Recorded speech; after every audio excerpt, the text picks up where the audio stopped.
Një studim I gjerë në Suedi po sfidon bindjen e vjetër se autizmi është kryesisht një çrregullim mashkullor. Sipas një studimi të udhëhequr nga Instituti Karolinska, vajzat dhe gratë mund të jenë po aq të prekura nga autizmi sa djemt dhe burrat, por diagnostikohen shumë më vonë.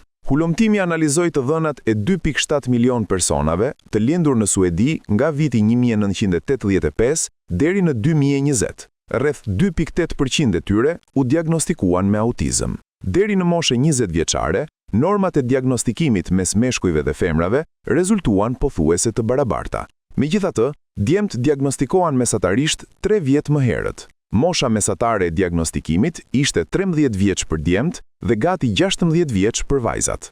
Nën moshën 10 vjeç, djemt kishin deri në 4 herë më shumë gjasa të merrnin diagnozë. Studiuesit theksojnë se kjo diferencë nuk lidhet me biologjinë, por me paragjykimet në diagnostikim. Vajzat shpesh maskojnë simptomat dhe keq diagnostikohen me ankth ose depresion.